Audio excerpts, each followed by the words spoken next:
Oi gente, meu nome é Christian Dunker, eu sou psicanalista, professor do Instituto de Psicologia da USP e eu tenho um canal no YouTube, o Christian Dunker, onde eu respondo perguntas sobre psicanálise, sobre filosofia, sobre psicopatologia, cinema, política. Então convido vocês a se inscrever no meu canal e a assistir o conteúdo dele aqui no 247, o querido 247, que está nesse projeto tão importante de compartilhamento, de saber e de abertura de mundos. Obrigado.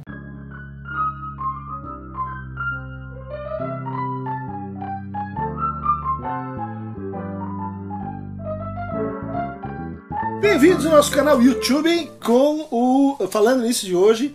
E a pergunta de Mariana Lemes. Olá, Christian, posso chamá-lo de orientador? Pode me chamar de orientador. Gostaria que falasse sobre quando o paciente afirma que não está vendo o resultado na análise, mas continua fazendo. Sou fã. Será um prazer algum dia assistir algo com o senhor. Beijos, obrigado.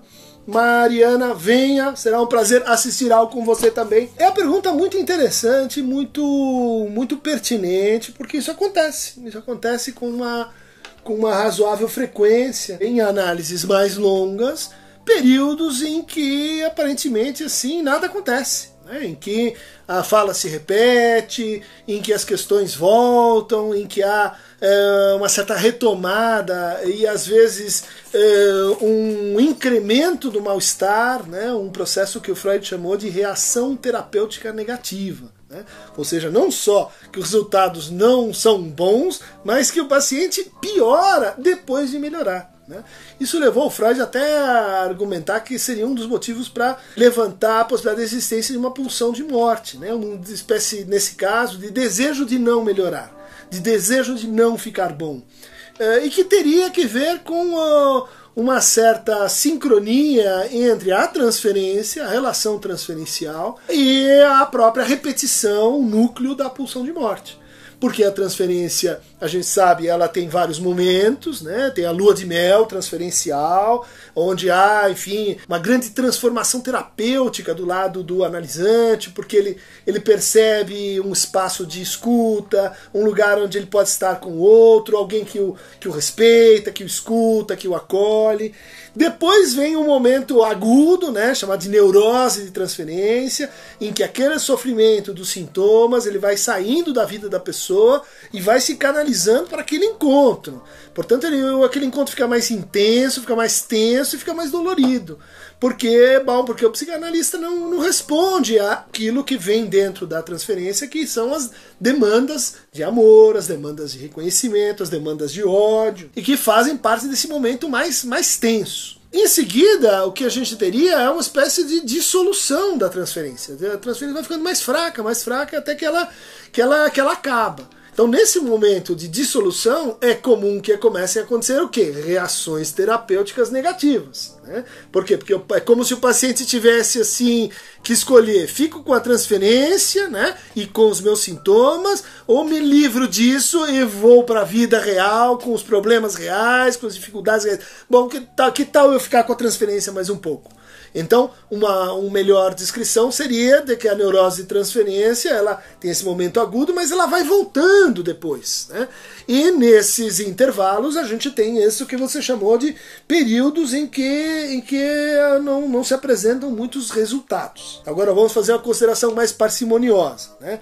Se a gente tem nenhuma modificação no sintoma no início, no meio, depois das idas e vindas, se nada se mexe no âmbito assim propriamente terapêutico, de fato eu vou considerar que tem alguma coisa que está faltando no tratamento, né?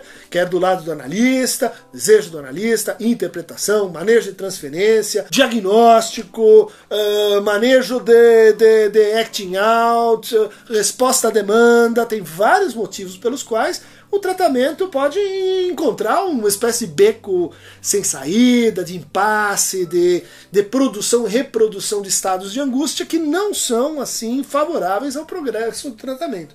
Nesses casos, a gente tem que pensar, escuta, o que está havendo aqui é uma reatualização de um tipo de masoquismo, de um tipo de transferência sem operação analítica, e que explicaria por que então a gente não tem nenhuma transformação no plano do sintoma ou das inibições, né? Há uma outra consideração aqui importante, e que se distingue dessa, e que diz respeito ao duplo interesse da psicanálise enquanto ética. A gente pode dizer, olhando de um certo lado, a psicanálise é uma clínica, né? Ela visa a reversão de sintomas, né? Sintomas definidos, sintomas que atrapalham a vida do paciente e que ele deve poder prescindir disso se o tratamento anda bem. Essa é a dimensão do agathos, né? A dimensão do bem-fazer, né? Mas há uma segunda dimensão ética da psicanálise que não tem que ver com tirar coisas, tirar sintomas, mas que tem que ver com colocar algumas coisas, né? Com ganho de saber, com um aprofundamento ético na relação com o desejo, com assim, se a gente pudesse dizer, né? Aqui a gente vai se tornar uma pessoa mais funcional, né? Mais apta para a vida, para o amor e para o trabalho. Aqui a gente vai se tornar uma pessoa melhor, né? A gente vai se tornar alguém que diz melhor do seu desejo. Alguém que tem uma relação ética mais aprofundada com o outro e com o seu próprio inconsciente.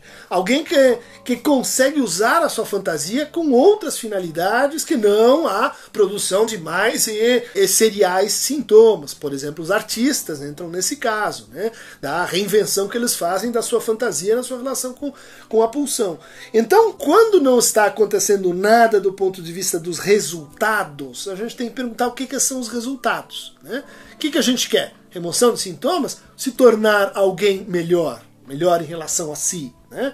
Em relação aos outros. Seja lá que é melhor que você quiser inventar com aquela experiência que é a sua. Então, muitas vezes, uma coisa, no começo da análise, às vezes vigora mais uma ambição terapêutica, no final da análise vigora uma ambição mais próxima do que os antigos chamavam de experiência da cura, né? A cura como uma experiência assim, filosófica, a cura como uma experiência de confronto com a verdade do seu desejo. Muito boa pergunta, Mariana, nos vemos por aí. Eu recomendaria a você, sobre esse ponto, um trabalho muito pouco lido hoje, mas que fez muito sucesso aí nos anos 2000, que é o Como Freud Trabalhava. Relatos inéditos de pacientes, escrito pelo Paul Rosen. E nesse trabalho, que foi muitas vezes assim usado como uma ponta, né, para dizer, olha como Freud era um clínico péssimo, os pacientes não melhoravam, olha como os pacientes se queixavam do que ele fazia. Esses relatos, né, de pacientes que ele colheu, pacientes que estavam muito velhinhos, já tinham assim 50 anos, 60 anos depois de terem feito a análise com Freud. Nesses relatos a gente encontra muito essa dimensão, vamos dizer assim, não terapêutica ou pós-terapêutica, né, que o Freud empregava no seu manejo, seu trato com os pacientes. Você que está interessado num aprofundamento mais assim científico dessa problemática, eu recomendo a você esse trabalho publicado pela UKCP, né, da Inglaterra, né, que chama What is Psychotherapeutic Research? Onde então você vai encontrar uma série de considerações sobre como a gente pesquisa isso e justamente esse conceito tão assim problemático para nós, que é o conceito de resultados, né? O que seriam então os resultados do ponto de vista então da pesquisa psicoterapêutica. Quem quiser mais resultados, mais observações clínico-estéticas, ético-lógicas, clique aqui no Aqueronta Movendo. Por hoje é só.